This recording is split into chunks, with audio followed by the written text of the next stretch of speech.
almost fell. Hello creeps! Andy here, and today I wanted to talk about summer horror films. Now, I did one of these last summer, so I think I'm gonna leave it at the end so you can watch that one too. All of those movies still apply, so these are 10 amazing films to watch during summer. Now you have 20 films. I think I'm just gonna do one of these every year because they're really fun. Some of these is like, oh yeah, obviously that's a summer horror film, and then some of these, not so much, but that's okay. Oh, maybe I should turn this on. Hopefully that's a little bit better. If it's worse, my apologies. So let's start. The first movie that I'm going to recommend, these are in no particular order, is Disturbia. I love this film so much. If you haven't seen it, it's PG-13, super mild horror film, but essentially there is a group of kids who thinks that their neighbor has killed people, and you go on this whole journey with them trying to convince the police that their neighbor is a murderer. Super fun. It's honestly like one of my favorite PG-13 films. It's just one that I can watch over and over and over again. They have some really good lines in there, like, oh, like they're talking about a smell, and then he's like, what does it smell like? And he's like, the corpse of a rotting hottie, which I use to describe a lot of things. The next one is actually It Follows. Now, I know that this movie is kind of controversial. You either love it or hate it, but hear me out here. The story is about this, oh my gosh, how do I even explain this? After you have intercourse with somebody who has been, I really don't know how to explain this film. There's this thing that follows people around, and if they get close enough to you and are able to like touch you, it can kill you. It comes in the form of people that you know, or I think, is it people that you know, or maybe people you don't know and you know? It might be a mixture of both. I can't really remember. And it comes from having intercourse with someone who has already been exposed to this, like, for lack of better terms, curse. So a lot of people saw it as like an STD. That's how they took it, like it's a metaphor for an STD. That's not how I took it. I took it as like a metaphor for your past, like your relationships, your past relationships are always with you. They, you know, made you the person that you were, and sometimes that affects your current relationships. And for me, taking it in that manner, I really loved the film. I thought it was so cool. There's also a lot of ambiguity surrounding the film. Like, if you really pay attention,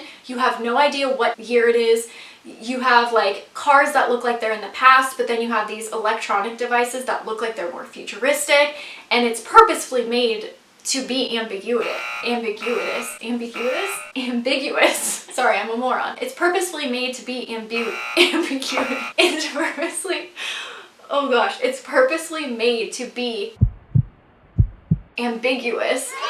So definitely, if you have watched it and you don't love it, definitely check it out through that lens, and I think you'll enjoy it a little bit more. I thought it was creepy. It was fun. Like, it was so different.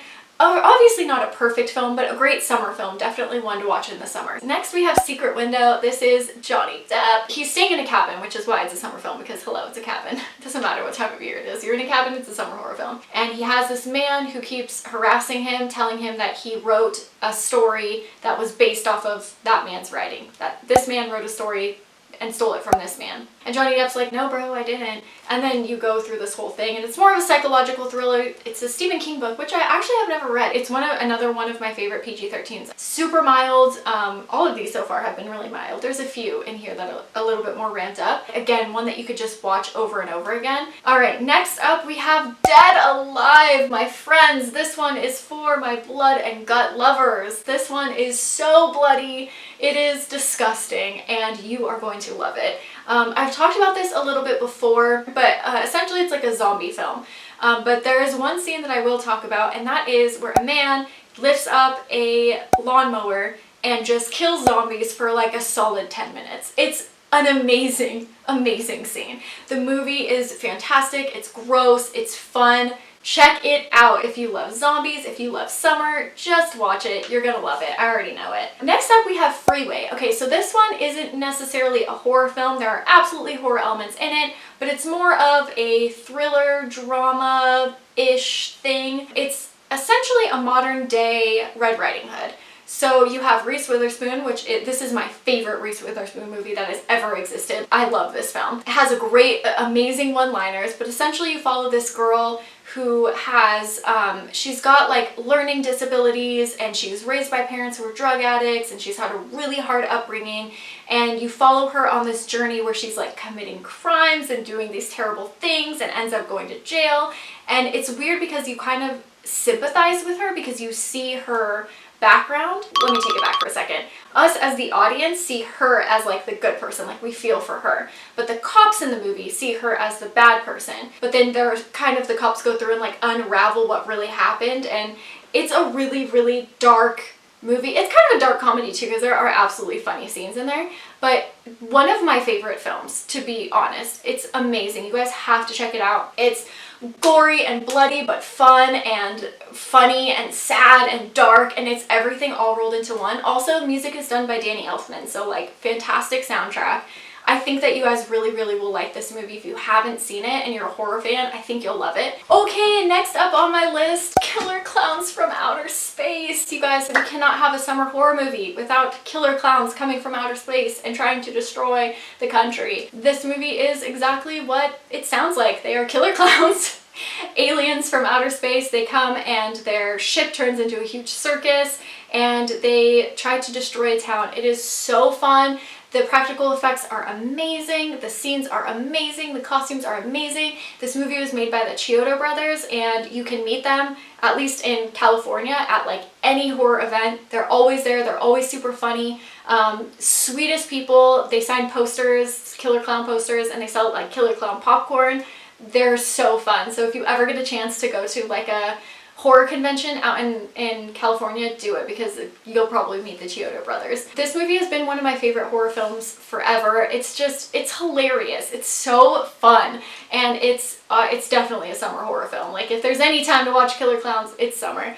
Music, soundtrack, amazing. Great 80s horror. You gotta check it out if you haven't. I'm sure you have, but check it out again during the summer. We only have a month left. Next up, we have Freak Show. So this one is, I would say, more of like a B horror film. It's like a very low budget, not amazing actors or amazing, sets or anything like that. However, the practical effects blow this movie out of the water, and you have to get to the end, and it's a slow build, and I've watched it with a few people that didn't love it, but I'm telling you, if you wait till the end, the last scene is worth the entire film.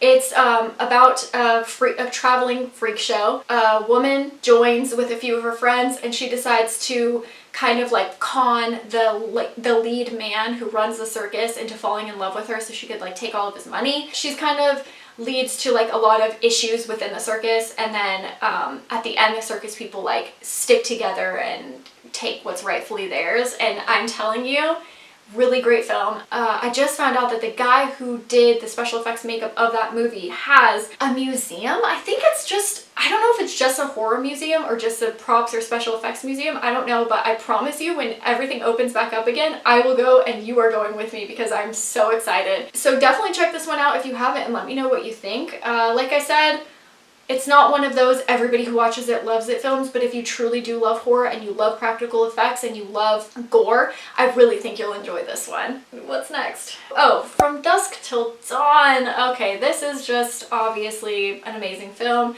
Quintessential in any horror film for summer. This is a Tarantino film. He stars in it, and it's about these two brothers who are criminals. They kidnap a family, they cross the border, and they end up stopping at some little bar in Mexico that ends up housing a bunch of vampires. And it's just such a fun ride. I'm sure most of you have seen it. Tom Savini's in it. I love Tom Savini. If you guys don't know, he's a makeup artist. He has a school, actually. I think it's like in Pennsylvania or something, somewhere East Coast.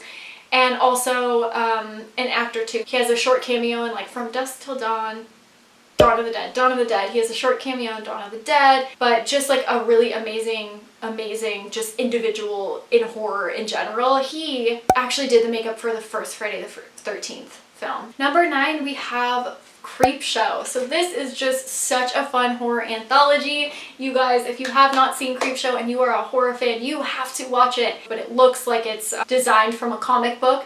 So it's like a kid opening up a comic book, and then you're going into these different stories. And there's also this book too, the graphic novel adaptation of Stephen King's Creepshow. The different segments are Father's Day, The Lonesome Death of Jordy Verrill, which Jordy Verrill is Stephen King. He plays, so he's actually in this film too. The Crate, Something to Tide You Over, and You're Creeping Up on You.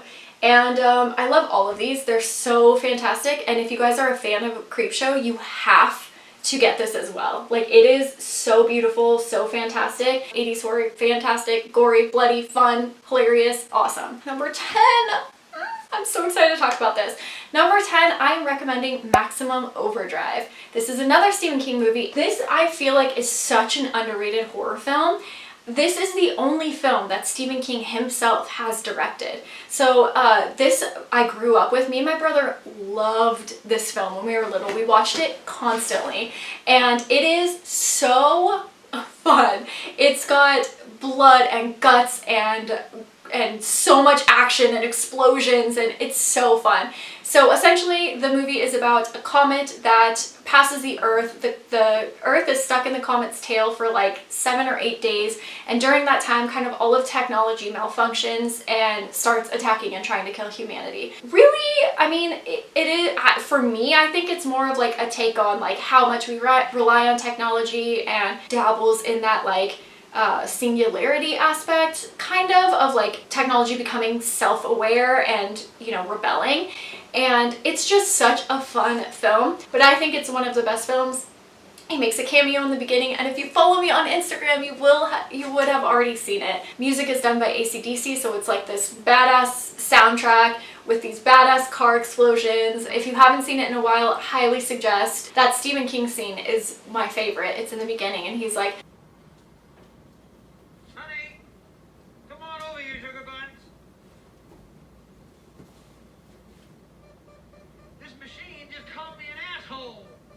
yeah, for sure, this is number 10, and maybe my biggest recommendation for summer. Anyways, these are my top 10 horror films for this year. Check out my video from last summer because all of those still apply. I still recommend all of those too. So now you got 20 horror films to watch in the next 20 or so days until summer slowly dies. And I think that's it for this video, so I will catch you guys next time. Bye!